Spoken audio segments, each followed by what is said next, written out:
Bonjour à tous. Récemment, Anthropic a déployé une mise à jour majeure pour les skills de Claude. Et c'est passé un peu sous le radar, mais son impact, lui, est vraiment colossal. On ne parle pas juste d'une petite amélioration, non, c'est un vrai changement de philosophie. Claude peut maintenant créer ses propres outils, les tester, les valider et même les perfectionner, tout ça en toute autonomie. Alors regardons ensemble comment ça change complètement la donne dans notre interaction avec l'IA. Ah, cette frustration. Si on utilise l'IA de manière un peu intensive, on la connaît par cœur. Répéter encore et encore les mêmes instructions. Réexpliquer le même processus, jour après jour, en croisant les doigts pour que le résultat soit enfin constant. Eh bien, ce cycle un peu répétitif est peut-être sur le point de disparaître. Pour bien comprendre à quel point c'est une avancée, il faut juste revenir un petit peu en arrière. La promesse de base des skills, elle était super séduisante. Donner à l'IA des instructions sur mesure pour qu'elle fasse nos tâches parfaitement à chaque fois. Sauf que dans la pratique, la réalité était, disons, un peu plus compliquée. Mais d'abord, c'est quoi un skill? L'idée, en fait, est hyper simple. C'est juste un fichier texte. Pensez à une recette de cuisine. Quand on demande quelque chose à Claude, il va vérifier s'il a une recette qui correspond, il lit les instructions et il les exécute. Pas besoin de code, pas de programmation, juste du texte, clair et simple. Le problème, c'est que la pratique était loin, très loin de la théorie. C'était souvent la loterie, avec une chance sur deux que ça fonctionne.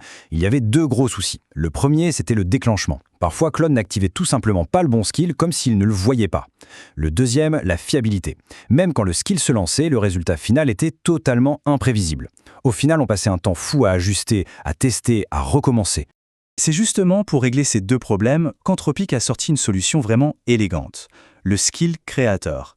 C'est un outil officiel, enfin, conçu pour que tout ce processus de création devienne fiable et surtout beaucoup plus puissant. La vraie force de cet outil, c'est qu'il intègre toute l'expertise d'Anthropic. Il a été conçu à partir d'un document interne de 33 pages qui détaille toutes les meilleures pratiques. En gros, toute la connaissance sur comment faire un bon skill est directement dedans, ce qui nous évite de tâtonner pendant des heures. Alors, il faut bien comprendre qu'il y a deux grandes familles de skills. D'un côté, les skills d'amélioration, eux, ils compensent une faiblesse de Claude.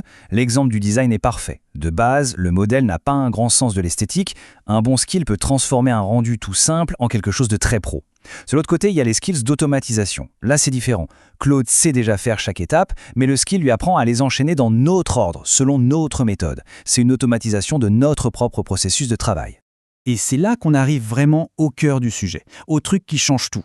Le pouvoir du skill créateur, ce n'est pas seulement de créer des outils, c'est sa capacité à les améliorer grâce à un système où l'IA s'évalue et se corrige elle-même. Ce processus, il tient en une boucle de 4 étapes, qui est aussi simple qu'efficace. D'abord, on crée une première version du skill. Ensuite, on le teste sur une tâche réelle.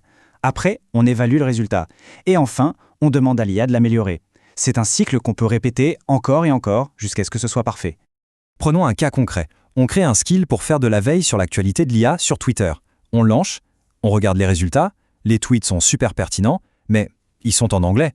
Pas de souci. On demande simplement à Claude « Ok, maintenant, ajoute une étape pour traduire en français. » Et le plus important, c'est qu'il va intégrer cette modification directement dans le skill. Comme ça, la prochaine fois, la traduction sera automatique. Cette boucle d'amélioration manuelle, c'est déjà très puissant. Mais la grosse innovation, elle arrive quand on se pose cette question. Et si Claude pouvait gérer cette évaluation tout seul de manière totalement autonome? Eh bien, c'est exactement ça, l'évaluation automatisée. Pour vérifier si un skill est efficace, Claude va lancer plusieurs sous-agents en même temps. Certains auront le skill, d'autres non. Et ils vont tous essayer de faire la même tâche. À la fin, Claude compare les performances de chaque groupe et détermine, de façon objective et scientifique, si le skill apporte vraiment quelque chose. Et les résultats, ils parlent d'eux-mêmes. Pour notre skill de veille IA, le taux de réussite de la tâche passe de 39% sans le skill à 100% avec le skill. C'est parfait. Et ce n'est pas tout. L'analyse montre aussi que ça prend moins de temps et que ça utilise moins de tokens. C'est la preuve par les chiffres que l'outil n'est pas juste fonctionnel, il est optimal. Il y a un autre avantage qui est absolument crucial. Ce système détecte ce qu'on appelle la régression. Imaginez qu'une future mise à jour de Claude rende un de nos skills moins performant sans qu'on s'en aperçoive. Eh bien, ce test automatique peut nous alerter du problème avant même qu'on le remarque. Ça assure que nos outils restent efficaces sur le long terme.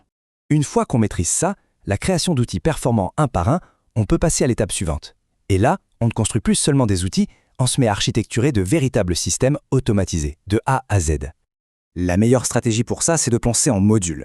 Au lieu d'essayer de créer un skill énorme qui fait tout d'un coup, l'approche intelligente, c'est de découper un processus complexe en petites tâches simples. Et ensuite, on se concentre sur la création d'un skill parfait pour chacune de ces petites étapes. Comme ça, on s'assure que chaque maillon de la chaîne est super fiable avant même de les assembler. Une fois qu'on a notre collection de skills super spécialisés, tous testés et performants, il ne reste plus qu'à les faire travailler ensemble. Pour ça, on crée un skill maître, une sorte de chef d'orchestre. Son seul unique rôle, ce n'est pas de faire le travail lui-même, mais d'appeler les autres skills au bon moment et dans le bon ordre. Et voilà, on passe de simples outils à un véritable pipeline d'automatisation. C'est vraiment ici qu'on voit le changement de paradigme. On n'est plus en train de simplement prompter une IA, c'est-à-dire de lui donner des ordres. On devient l'architecte de nos propres systèmes de travail. On conçoit des processus automatisés sur mesure. Notre rapport à l'outil change fondamentalement. Donc, pour résumer, on est passé d'un système de skills un peu aléatoire à un véritable atelier où on peut créer nos propres outils en se basant sur une boucle d'amélioration continue. Claude peut maintenant valider ses compétences avec des chiffres à l'appui. Et on peut assembler ces compétences pour créer des systèmes automatisés complexes. C'est une évolution fondamentale. Tout ça nous amène à une dernière réflexion. Avec des outils aussi puissants, la question n'est plus seulement de savoir comment bien formuler une instruction.